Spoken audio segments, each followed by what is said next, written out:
सभी बंधुओं को नमस्कार। एस्ट्रो आचार चैनल में आप सभी का स्वागत है। बंधुओं, मानव जीवन की मूल आवश्यकताओं में एक मकान का होना शामिल है और प्रत्येक व्यक्ति चाहता है कि उसका एक सुंदर सा घर हो। प्रत्येक व्यक्ति भूमि या भवन के बारे में सोचता है। जो किराए पर रहता है वो नया भवन निर्माण की चाहत रखता है। जिसके पास छोटा मकान है वह बड़े मकान की सोचता है। जिसके पास मकान है वह दूसरा, तीसरा या भूमि क्रय करने की सोचता है। बंधुओं, अचल संपत्ति के प्रमुखतः दो भाग होते हैं, पहला भूमि और दूसरा भवन। ज्योतिष शास्त्रों में भूमि भवन के लिए कुंडली का चौथा भाव विचारणीय है और मंगल ग्रह भूमि का, शनि निर्माण या भवन का तथा शुक्र भवन की साज सज्जा का कारक ग्रह है। कुंडली का चौथा भाव, जिसे सुख भाव भी कहते हैं, यह संपत्ति, भवन, वाहन, सुख तथा माता का स्थान है। कुंडली में भूमि, भवन, क्रय, निर्माण के अधिकांश योग चतुर्थ भाव मंगल, शनि और शुक्र की स्थिति पर ही बनते हैं।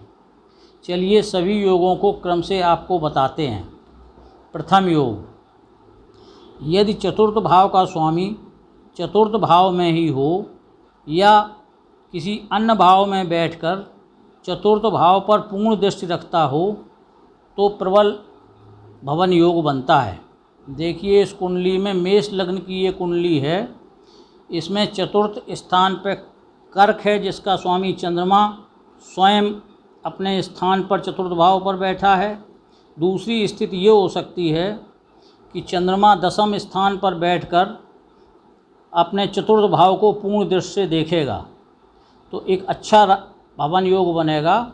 इस कुंडली में प्लस पॉइंट ये है कि मेष का मंगल स्वग्रही लग्न पर बैठकर चतुर्थ भाव को देख रहा है, अतः एक अच्छा भवन योग इस कुंडली में बना हुआ है।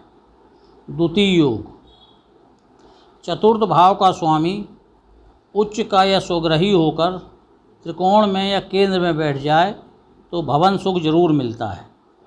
देखिए, इस कुंडली में चतुर्थ स्थान में 7 नंबर लिखा है, अर्थात तुला राशि है, जिसका स्वामी शुक्र या तो चतुर्थ भाव में ही स्वग्रही होकर बैठ जाए या त्रिकोण में उच्च का होकर नवम में बैठ जाए। देखिए, इसमें शुक्र को 2 स्थान पर दिखाया गया है कुंडली में। एक तो चतुर्थ भाव में स्वग्रही होकर बैठा है, या दूसरी स्थिति ये हो सकती है कि नवम पर, जहाँ 12 नंबर लिखा है, मीन पर शुक्र हो जाए। जो नवम स्थान है वो त्रिकोण होता है, तो मीन राशि में शुक्र उच्च का होता है। तो दोनों स्थितियों में कोई भी एक अगर स्थिति बन जाती है तो एक अच्छा भवन निर्माण और भवन क्रय योग भी इसमें बनता है। तृतीय योग, चतुर्थ का स्वामी लग्न में तथा लग्न का स्वामी चतुर्थ में बैठ जाए और चतुर्थ भाव पर शुभ ग्रहों की दृष्टि हो तो आलीशान भवन निर्माण का योग बनता है। देखिए, इस चित्र में वृश्चिक लग्न की कुंडली में लग्न का स्वामी मंगल चतुर्थ भाव पर है और चतुर्थ का स्वामी शनि लग्न पर है। इसे राशि परिवर्तन भी कहते हैं। और दशम पर स्थित शुक्र पूर्ण दृष्टि से चतुर्थ भाव को देख भी रहा है, अतः एक अच्छा भवन योग बना हुआ है।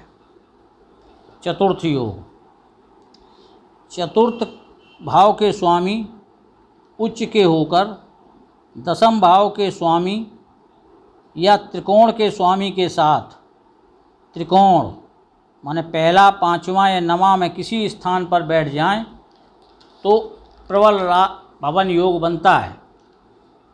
देखिए, इस कुंडली में चतुर्थ भाव का स्वामी शुक्र उच्च का होकर दशम के स्वामी मंगल के साथ त्रिकोण नवम पर बैठे हैं। अच्छा भवन योग बना है, जिसमें भवन के क्रय निर्माण में पिता का सहयोग भी मिल सकता है। पंचम योग, यदि चतुर्थ भाव के स्वामी और नवम त्रिकोण के स्वामी एकादश भाव में स्थित हो जाएं और शुभ ग्रहों से दृष्ट हों तो प्रबल भवन योग बनता है। देखें, इस कुंडली में मकर लग्न की कुंडली में चतुर्थ का मेष का स्वामी मंगल और नवम कन्या का स्वामी बुध एकादश भाव पर स्थित हैं और दूसरे त्रिकोण पंचम पर बैठे शुभ ग्रह चंद्र व शुक्र की पूर्ण दृष्टि चतुर्थेश व नवमेश पर पड़ रही है। अतः एक अच्छा भवन योग इस कुंडली में बना हुआ है।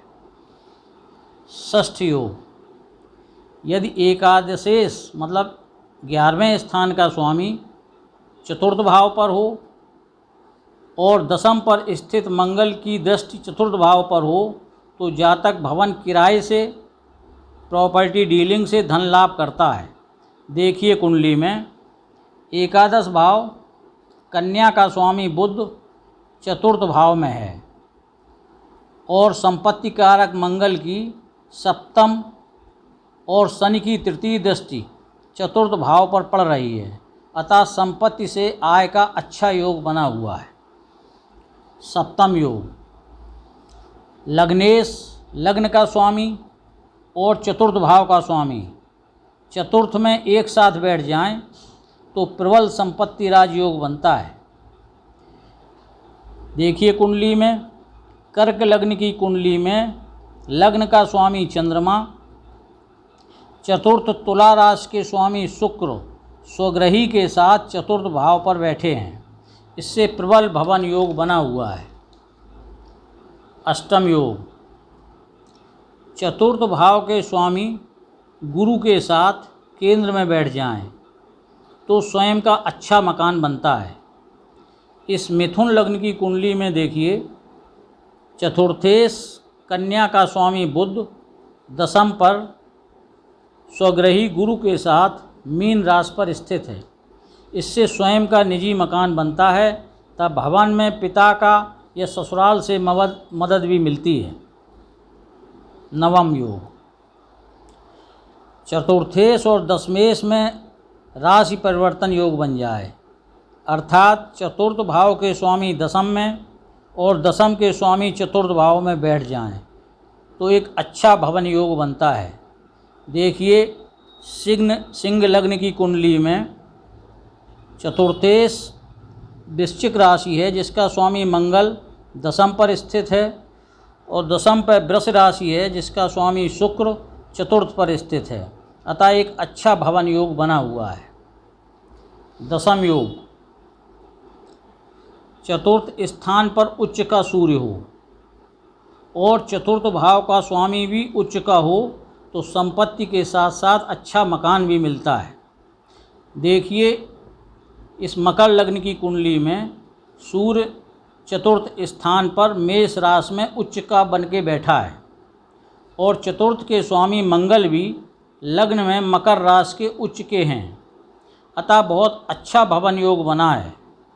बंधुओं, महर्षि पाराशर शास्त्र व अन्य ज्योतिष शास्त्रों व मेरे निजी के अनुभव के आधार पर मैंने आपको भूमि क्रय निर्माण से संबंधित प्रमुख योगों को बताया है।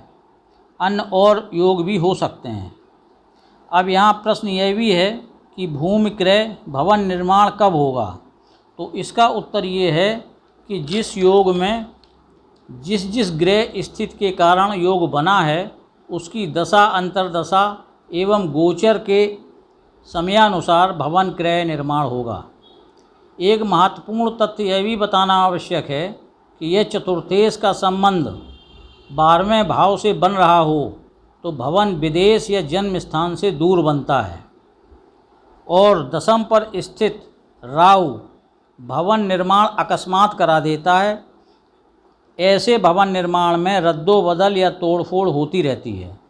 भवन निर्माण का आकलन लग्न कुंडली, नवांश कुंडली और चतुर्थांश कुंडली से जरूर करना चाहिए। आज की बात यहीं समाप्त करते हैं।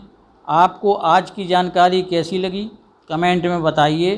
साथ ही जिन बंधुओं ने अभी तक चैनल सब्सक्राइब नहीं किया है उनसे विनम्र आग्रह है कि कृपया चैनल को सब्सक्राइब करें, वीडियो को लाइक करें, शेयर करें। सभी को पुनः नमस्कार, धन्यवाद।